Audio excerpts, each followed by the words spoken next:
feel like I'm holding an ice cream cone. I don't know what to do with this. This is I can't. My mind. Breathe. I can be a mature adult. I can hold something like this. Maybe not both hands at the same time. Maybe that's how you do it, you know? And my pinky. What is happening here? Welcome. Hello, world, and welcome to Creating Light with Kelsey. If you're on YouTube, you're visual, I think shit changes every time because we're ever evolving human beings, and the only constant is change.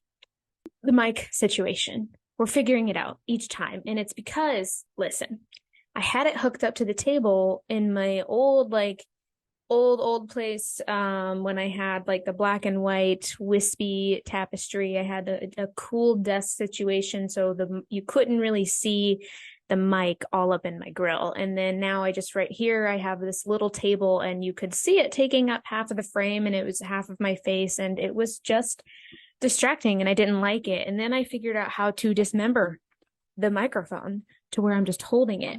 But this thingy that does attach to make it hang, I can't take that off.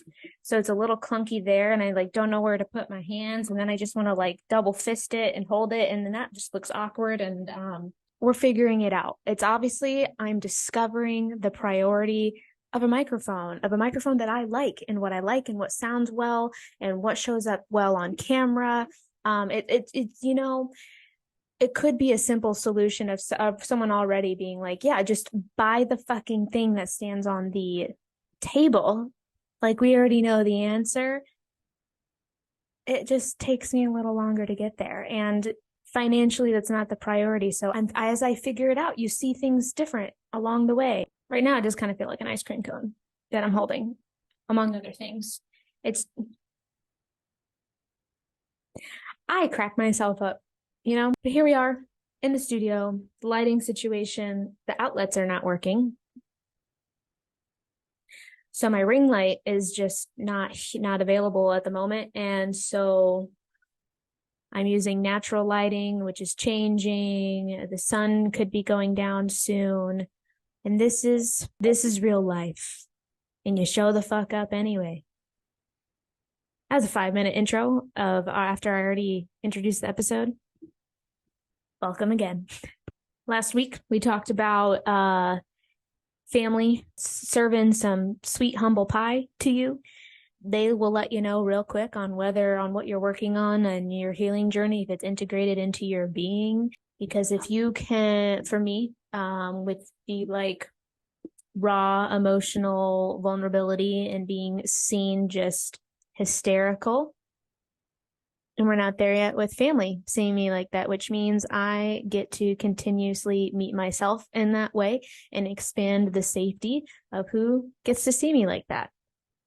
That was the lesson there. And also on last week's episode, I wanted to share, I was like, oh, damn, I came on here and I shared a complete story that I didn't even plan on sharing, because what I thought I was going to share was the moment that I did show up to be seen in a different setting with family within the same realm of within my aunt's funeral.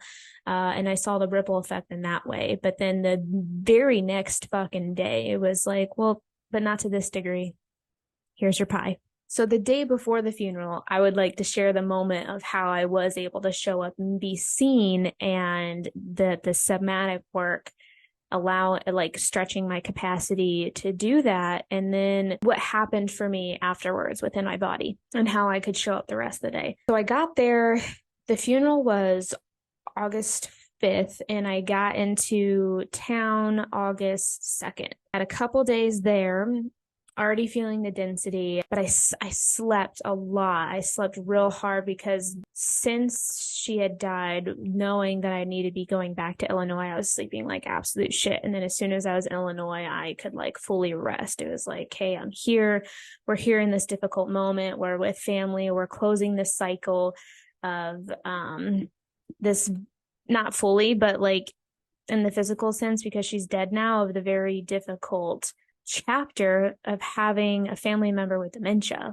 That was a long 10 years. And for the people that were her direct caretakers, her daughters, more so for them. So it's very, very mixed emotions when after someone dies of a very long disease. And the day before the funeral was actually the heaviest out of energetically out of everyone of what I was personally feeling and picking up on and within myself. The house was just dense along with my body, but I didn't want to move. I didn't want to do anything. We had a part of me didn't want to do that, but a part of me also knew it would be the kindest thing for my body to move, to do some kind of somatic work, to drop in. And it doesn't have to be super intense in the way that you drop in and connect to your body and do any type of saw method moves. And these last few months, like I've been on such a huge self-love journey, like very intentional. That I can talk about that at some point later, but it was like a switch flipped of where self-love was still majorly lacking in my life. And so that's been at the forefront of actually, I'm not in my room. I was going to show, I'm not in my room. I can't show you. I can post a picture on it later. Be like, here it is. I have a sticky note on my door and it has a question so I can see it like before I'm like exiting my room every day is how can you show yourself more love today? And even though I didn't want to move and even though I didn't want to drop in my body, I sat there, I laid there in bed and I just asked myself the question, how can I show myself love in this moment? And sometimes it still is just resting. But the answer was, you got to move, babe. You got to get up, my love, and hold yourself energetically and physically. So I got up, put on a saw method segment, and the saw membership, there's live saw classes on demand. If you can't catch not live, that was contradictory. There are classes on demand if you can't catch the live. And at the time that I wanted to do it, no one was popping on teaching live. And so I just went into the library.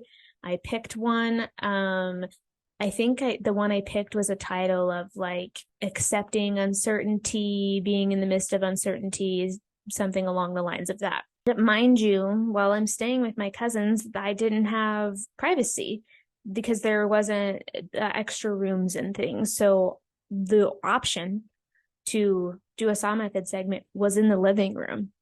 And that was also creating stories of like, oh my God, what the hell? Like, what if they've never seen me do this before? Like, what if they come in? What are they going to think? Are they going to judge me? Are they going to make fun of me? Are they just going to, I don't even know. Just a lot of stories were going on of fear and then could turn into excuses to not do what was needed for my body for fear of what other people would think of me. I see you, people pleasing part. With this particular family, I felt more safe. This particular family members, I did have established more safety in that way. So I already knew, I was like, okay, well, that is a story that they're, they might look at you weird, but they're not going to be mean. So you're safe to do this. And I was in the middle of doing it, and my cousin had come home from work because she was just way too, she couldn't finish the day. It was way too heavy for her. And so she walked in with me doing that. And she just walked around and I let her be. I could fucking tell that she needed her space because she's not used to being witnessed in such vulnerability either. Obviously, it's my lineage. We get it. I understand. So I let myself be seen. I kept doing the segment, and as she was walking around and doing things in the kitchen, I just let her be. And yeah, but it was not as nerve-wracking as I thought it was going to be of someone walking in on me doing the saw method. I did still tone down what like certain moves. I could feel myself not going into an ecstatic state, kind of safely, freely moving my body in that way. But when I was doing the structured moves, I could just like go for it. I definitely cried. There was a moment that Saw had said something. It was so on point of the fucking class that I picked, because he said something like, how can I accept that my mom has died? How can I accept and find beauty in this moment and being the paradox of it, which I'm already like, I've done enough somatic work and inner work to see paradox within that way. But the day before the funeral, not really, not really. And when he said that, I lost it and just was crying. It was exactly like what I needed for that like cracked open moment. And what I don't remember what he said following that, but it was just speaking straight to me. And I was doing the move and just being with it all. Then when I was done with the segment and I took a shower and continued to cry. And when I was finished with all of that, I felt so much lighter. I felt so loved. I felt held by myself. It was just a sigh of relief of like, thank you. Like, thank you for this level of self-love. Thank you for holding me. And thank you for, in this moment, allowing yourself to be seen in an uncomfortable, vulnerable state. Obviously, if you listen to the previous episode, the next day at the funeral, that was not the case. I was like, absolutely not. Shove all this shit down. Healing is not linear. We do one thing, it sets little ripples and seeds for continuous evolution, and then there's other just mirrors of like, but this seed still exists. So let's continue to help it grow in a different way. So somatically, though, afterwards, like I already said, I felt lighter. My body felt lighter after that, and I could physically feel that difference. And then, because I sat and held my grief and let it pour out, the paradox, the polarity of it, the pendulum swing is love. Grief and love coexist. They're buddies. They're BFFs. And with that space and room for grief, I felt love. I felt love in my chest and it expanding outward. I felt this warmth, this warming sensation, and it just being there and being still and like right in the center of my chest. And I had energy to be of service for the house. I serve myself. I give myself love. I had enough love to give. So I looked around the house, dishes everywhere. My cousins don't have a dishwasher. There's a lot. It took me like an hour to do the dishes. And then it was 3 p.m. No one was up yet. Everyone was still laying down and sleeping. Understandably. Like, it's a fucking rough day. And then I was thinking, if they don't have the energy to get up right now and obviously not have the energy to do dishes, they probably don't have the energy to cook. And so after doing the dishes, then I looked around in the fridge and a lot of stuff was not necessarily available to cook or went bad. So I also went through the fridge and threw away some shit. But what was available to cook for everybody was potatoes and eggs. And so I just made a bunch of potatoes and eggs for the house. Whoever ate them, wanted to eat them. And I made them without the expectation of people to eat it. That's the other thing. Don't be of service with the expectation of people praising you or receiving what you're giving. You do it because you want to, because you have the space to, and you're doing it to be of service, not to get anything in return. So not everyone ate it. And then did we feed it to the dog? I don't know. Doesn't matter. But I was so present. And that's the thing too that happens somatically when you show up for yourself and letting your emotional baggage flow up and through you. Is as I was doing the dishes, I was so present in that moment. And I was like, damn, this day fucking sucks. But also, I feel so much love right now in my heart. And I'm just so glad that I had enough energy to show up for myself, the perseverance to give myself what I needed, to show up for my inner child in that moment and create a little blip, a little tear in the family dynamic of being an example within that little moment. And knowing that that moment will build on other moments, because it took a lot to fucking even get to this point to be in such heavy grief and choose self-love. So that's what was not lost on me when I was doing the dishes and being so present. Like, everything we do is interconnected. And when we can keep choosing to come back to ourselves and be in love and give in love, it's just, this is how we diminish separation and violence, like truly. That is coming to me now. That was not present when I was doing the dishes. I'll be real right there. But like, damn. But that's it. That's the story. That's the nugget of wisdom of when I dropped in, asked my body what it needed, and it said that we need to move. We need to do some saw method things. Then I showed up and did it.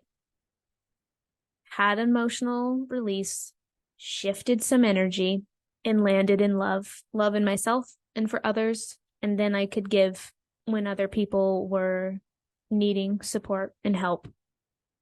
That's why we do the work. As before I close out, I wanted to just give an update since I'd been talking about it, that I, with trying out to be a featured teacher on the SAW membership, I did have my one-on-one interview with them to like continue the process forward. And it was within that interview that they had let me know that they're actually shifting the entire platform, and they're not going to have any featured teachers at all. It's going to just be Sa and Lena, which I could feel that. I could feel the unavailability for the SAW membership, and I didn't know if it was a me thing or a them thing, with them changing their minds and how they're like running the membership, and it was a them thing. And that's what they're saying. They're like, we want you to know this is like an us thing. We totally, like, we would want you here. And being a teacher, we're just shifting things right now. And if things shift again, when we bring people and we want to bring people back on, like, you're the one we're calling. And I just appreciated that so much. What they said was like, I wanted to still have this call with you because you deserved a conversation. And that alone, that was so healing for me because of my dating history.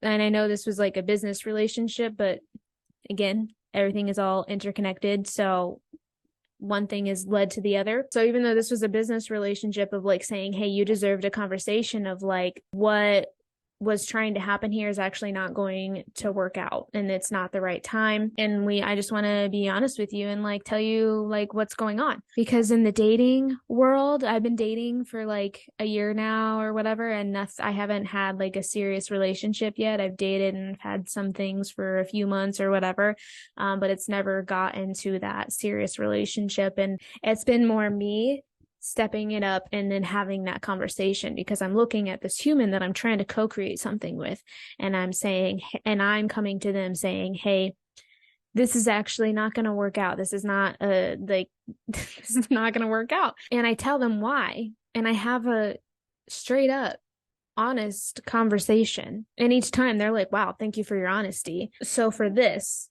business endeavor of saying like, you deserved a conversation as to why we're not moving forward with this, I was like, thank you, because I know I do. I know I deserve these kinds of conversations. I enjoy these kind of conversations. I can have these hard conversations. Thank you. And that is just a manifestation of how I choose to show up with the dating, of like, I'm going to have this hard conversation and be like, yo, this ain't it. This is why. And knowing like, I'm going to attract that back. Like, I'm going to get that back. I'm going to be given that in return. I'm going to be attracting the people in my life that can have confrontation and have these difficult conversations and just be honest and not people please. Like, just fucking tell me what's going on in your mind, body, and soul, So we're getting there. If I attracted it in a business endeavor of them being straight up like, hey, this ain't it. This is why. And I will say, this is the first form of rejection of something that I genuinely wanted and was excited about, that I was completely okay. I was like, you know what? It's okay. Like, yeah, I did want this. Yeah, there is some disappointment presence, but if it ain't it right now, it ain't it right now. And that's okay. And that, my friend, is the work on the art of detachment and how that's been a fucking journey. That has been a fucking journey. And that's why, like, again, oh, this was shown to me in this business endeavor of like someone serving it to you straight and then you not being attached to it. Of like, okay, it's done. Like, then I get to be with the feelings now instead of attaching to like, well, but I wanted this. I wanted this so bad. I wanted to be a SAW method teacher and clinging and creating suffering and being greedy. Like, okay, where's that going to get you, babe? Where's that going to get you? So hooray for that, for not taking rejection personally, not getting caught up in attachment with that way. Wins all around, wins all around. That's it though. That is the episode. Thank you for being here. And remember, when we see the light in ourselves, we create light in others.